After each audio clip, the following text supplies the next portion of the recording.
Hello everybody, my name is Peyton and I work with the Lethbridge Public Library, and this is our second part of our applique video. So the first part we showed how to bind the material together so that it sticks on as well as the binding material will allow.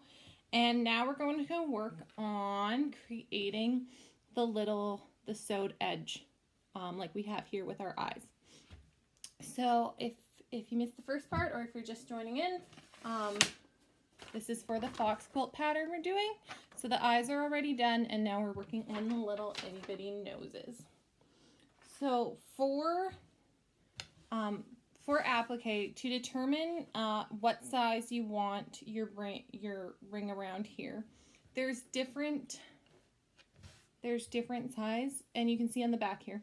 So what it says to do, which of course is not what I did, what it says to do is it says to practice on scrap material and figure out what you want.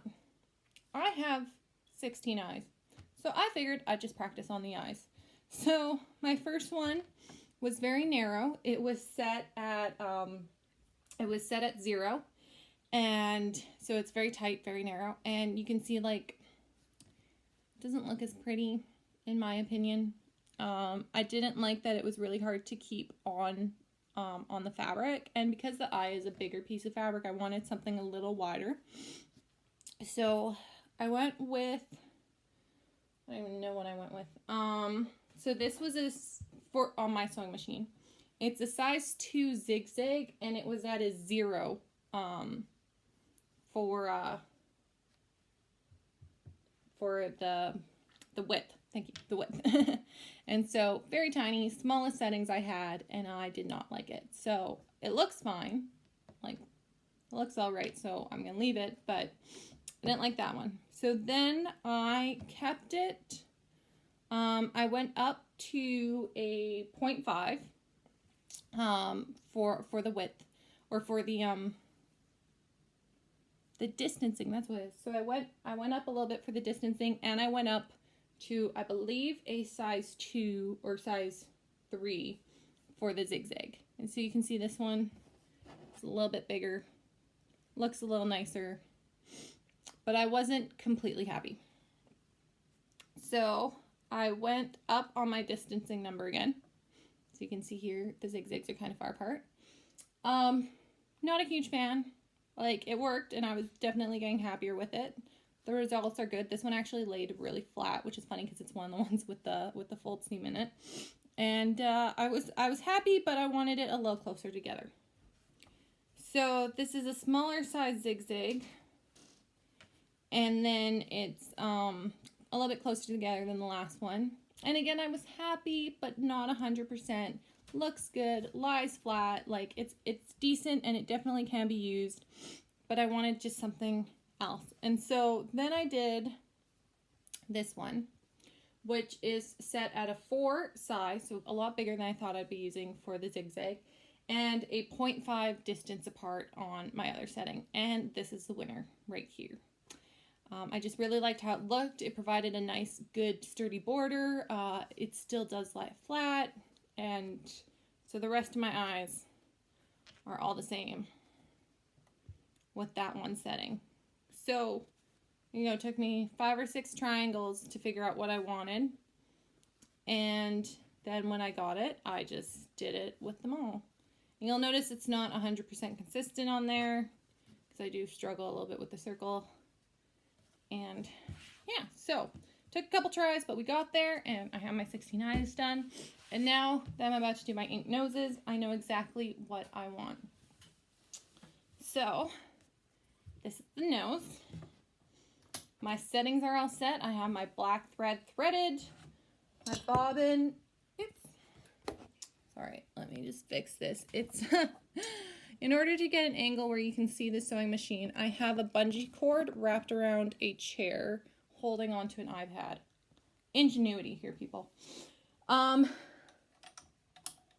Actually, you know what? I'm so glad I looked at this, because look, my bobbin is out. My bobbin is dead. So let's fix that first. And if you're new to a sewing machine, bobbins do not have an infinite supply of thread, unfortunately. I'm waiting for a sewing machine where I don't have to worry about the bobbin and can just put on one of those really big reams of material. But that would probably cost several thousands of dollars. I don't have that. So we're just going to thread our bobbin. There it goes again, but hey, now you get to watch me do the bobbin. I'll fix it in a minute. And we're going to put it up here.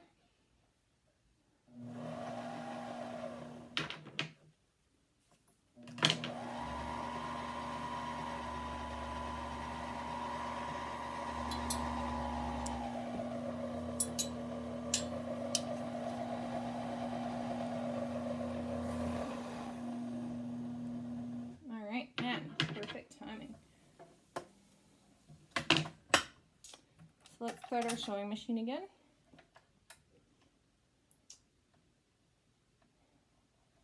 I remember I was quilting with a friend, and they crochet, and they even felt, and they do a lot of stuff, but they didn't like to sew.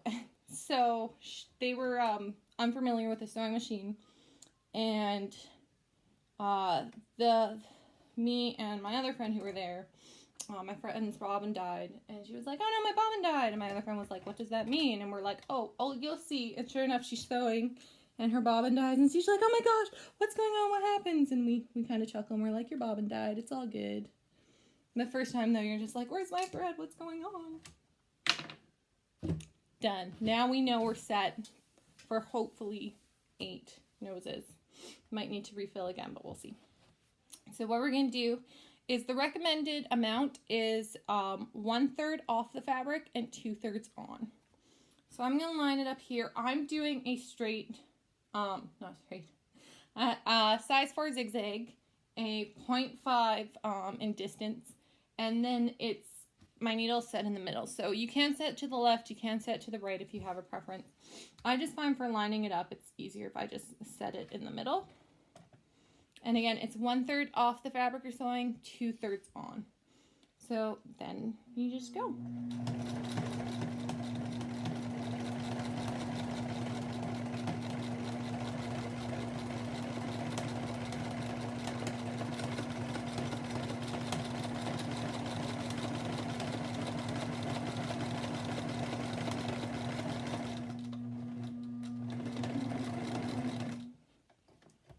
Bunching. You are bunching.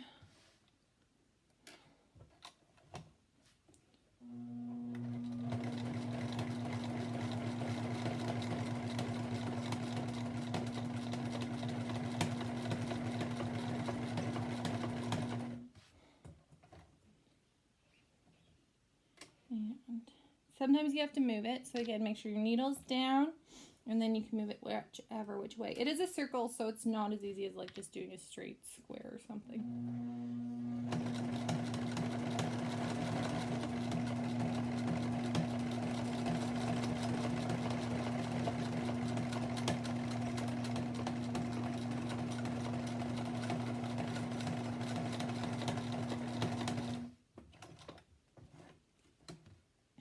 Okay, home run to the finish line.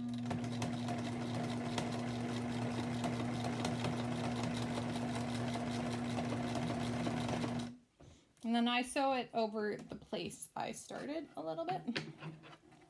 I'll show you.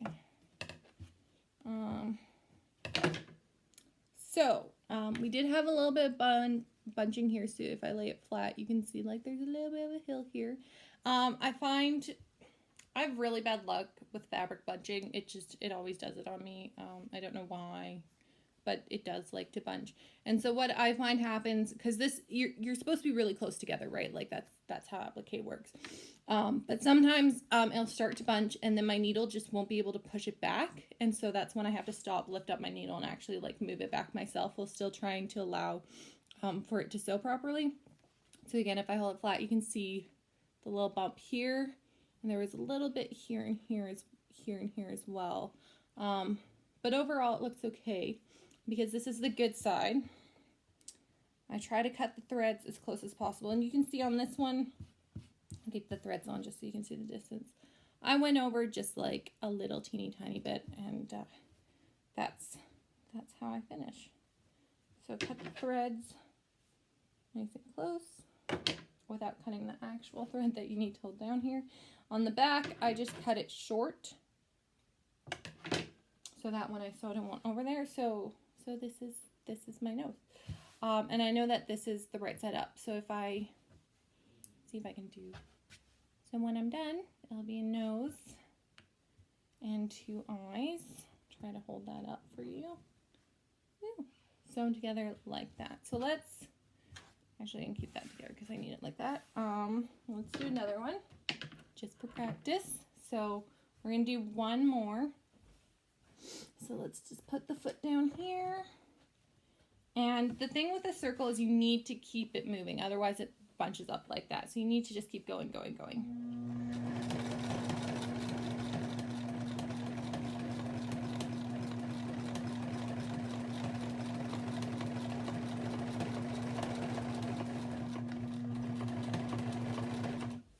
I'm a lead foot with the pedal and I like to go fast, and so this one I really try to just slow that down so that I can have a more accurate edging.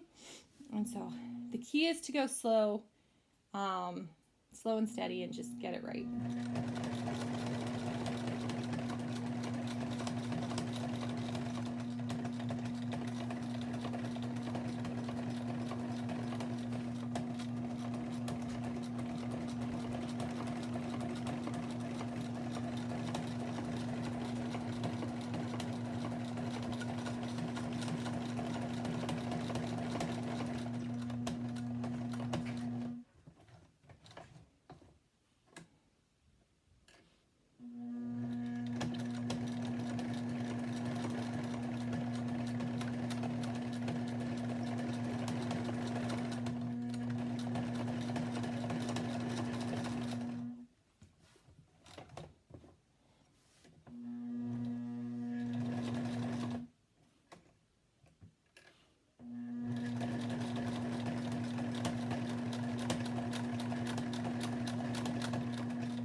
All right.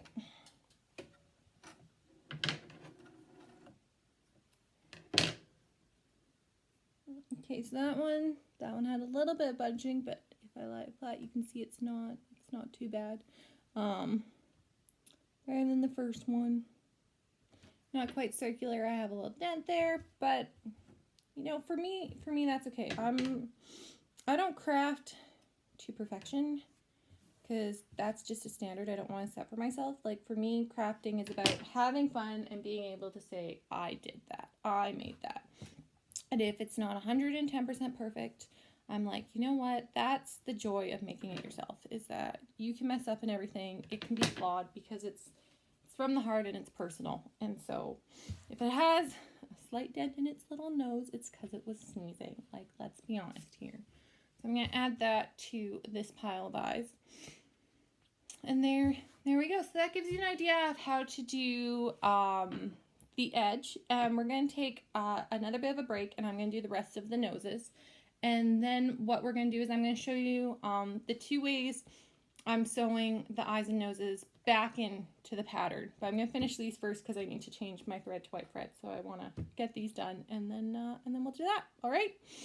Again, my name is Peyton. I work with the Lethbridge Public Library, and this is a quilting tutorial / just having a fun time for In Stitches. So if there's any other crafts, projects, or anything you want to see, please comment below and let me know.